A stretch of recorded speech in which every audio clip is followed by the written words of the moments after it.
आपके गाल पे मच्छर बैठा है और उसको मारना है, क्योंकि मच्छर तो मरे ना मरे, आपके गाल पे थप्पड़ जरूर पड़े। गधा गधा होता है और गधे से बहस करने वाला उससे भी बड़ा गधा होता है।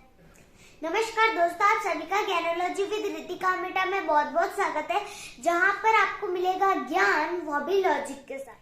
दोस्तों, कभी कभी ऐसा होता है कि आपको कोई ऐसा इंसान मिल जाता है जो झूठ बोलो, जोर से बोलो, कॉन्फिडेंस से बोलो वाली फिलोसॉफी पर वर्क करते हैं।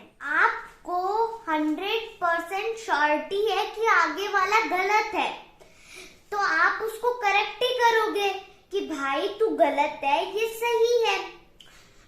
तो अब मेरे साथ तो ये अक्सर मेरे दोस्तों के साथ हो जाता है, और जब मैं उनको करेक्ट करती हूँ तो वो मेरे सुनते ही नहीं।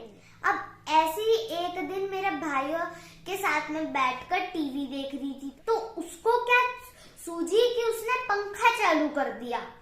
मैंने उसे कहा कि तुरंत पंखा बंद कर, अभी ठंड का मौसम है, अभी पंखा नहीं चलाते हैं। तो वो क्या छोटा है, 2-2.5 साल का है वो, तो उसको नहीं पता कि पंखा कब चलाते कब नहीं चलाते। उसको तो सिर्फ उस बटन को चलाने में ही मजा आता है। तो अब वो अड़ गया, अब मैं उसके ऊपर चिल्लाई, तो अब वो भी उधर से चिल्ला रहा है कि नहीं मैं तो चलाऊंगा, मैं पंखा चलाऊंगा। तो फिर आवाज सुनकर तभी मम्मी आ गई, तो मम्मी ने सारी बात सुनी और वो मुझे डांट देती है कि तू इससे क्या बहस कर रही है, खुद खड़ी होके पंखा बंद कर दे। तो मैंने मम्मी को कहा कि मैं भी तो इसको अच्छी बात ही सिखा रही थी, तो फिर आपने मुझे क्यों डांटा? तो मम्मी ने मुझे कहा मूर्खेषु विवादो न कर्तव्य, जिसका अर्थ है कि मूर्खों से विवादों, तर्क वितर्क, डिबेट नहीं करना चाहिए। तो फिर मैंने मम्मी से पूछा ऐसा क्यों?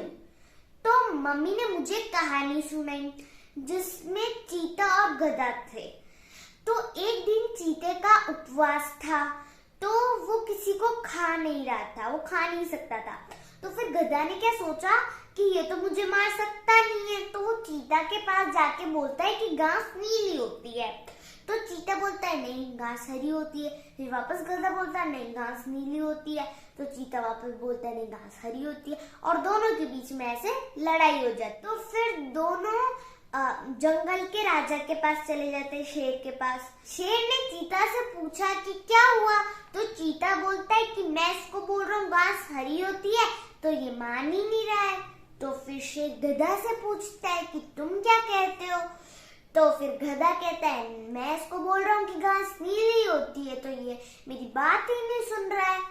तो फिर शेर ने सिपाहियों को बुलाया और चीते को जेल में डलवा दिया। तो गधा तो चला गया। अब फिर चीता शेर से पूछता है कि आपने मुझे क्यों जेल में डाला? आपको भी पता है कि घास तो हरी होती है, नीली कोई भी घास नहीं होती। तो फिर शेर बोलता है कि अगर उसने कह दिया कि घास नीली होती है तो नीली होती है, क्योंकि वो गधा है और गधा गधा होता है, और गधे से बहस करने वाला उससे भी बड़ा गधा होता है। तो देखा दोस्तों कि मूर्खों से बहस करने पर अंत में अपना ही बुरा हो जाता है और आपकी एनर्जी भी वेस्ट होती है।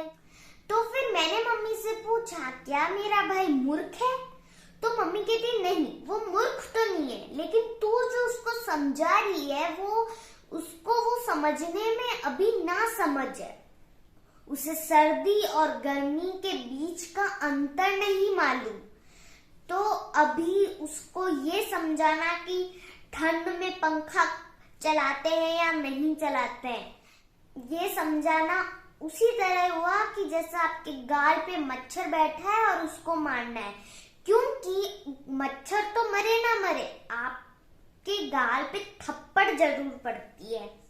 तो दोस्तों ये याद रखें कि आप जिसको राय दे रहे हो पहले देख लो कि उसको वो समझने के लायक है भी या नहीं। तो दोस्तों आज की वीडियो आपको कैसी लगी, अच्छी लगी तो लाइक शेयर जरूर करना, और अभी तक चैनल को सब्सक्राइब ना किया तो जल्दी से सब्सक्राइब कर दें और बेल आइकन दबा दें ताकि आपको अगली वीडियो की जानकारी हो जाए। मेरी वीडियो यहाँ समाप्त करती हूँ उसी मैसेज के साथ कि आत्मा को निरंतर साफ करते रहें और दुनिया को निरंतर माफ करते रहें और परमात्मा को निरंतर याद करते रहें। मिलते हैं अगली वीडियो में, तब तक के लिए नमस्कार।